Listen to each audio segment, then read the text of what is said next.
আসসালামু আলাইকুম বন্ধুরা, আপনারা সবাই কেমন আছেন? হ্যাঁ, আমি অনেক ভালো আছি।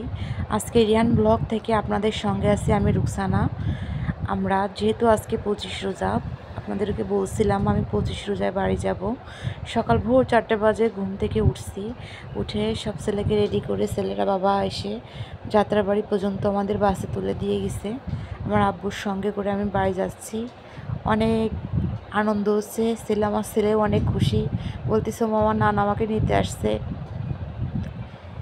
ভিডিও করতেছি, বলতেছে মা তুমি আমাকে একটু ভিডিও করো। তারপরেও আর বলতেছে না না করো না, তারপরে আর ওকে ভিডিও করা হয়নি। রাস্তা অনেক সুন্দর সুন্দর সিন আপনাদের সঙ্গে শেয়ার করব। যেহেতু আমরা গ্রামে যাচ্ছি, গ্রামের সৌন্দর্য, লীলাভূমি, গ্রামের মেঠো পথ সবগুলো আপনাদের সাথে শেয়ার করার চেষ্টা করব। নতুন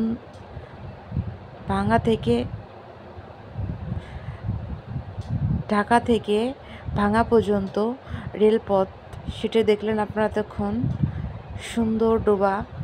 এখন অবশ্যই চৈত্র মাস, নদী, তারপরে খাল বিল, পানি অল্প, কিছুদিন পরে বৃষ্টি হয়ে সব ভরপুর হয়ে যাবে।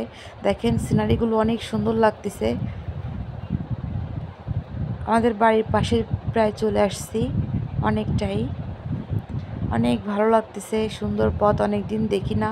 ঢাকা শহরের মধ্যে আটকা থাকতে থাকতে আর এসব অনেক মিস করি। এখন সবাই ব্লকের ধান লাগাইছে, কেবল ধান বেরোচ্ছে, এখনও ধান পাইতে পারিনি। অনেক সুন্দর সুন্দর দৃশ্য দেখেন। আমাদের বাড়ির পাশে, বাবার বাড়ির পাশে সুন্দর একটা ব্রিজ আছে, আপনারা চেনেন কি না জানি না, নোয়াপাড়া। নদীতে অনেক জাহাজ আছে। দেখেন সব ভিডিওগুলো আপনাদের সাথে শেয়ার করতেছি। আপনারা অবশ্যই এটা লাইক দেবেন, একটু সাপোর্ট করবেন। আপনাদের সাপোর্টে অনেকটা এগিয়ে যেতে পারি। আপনারা পাশে ছিলেন বলে আজকে অনেকটা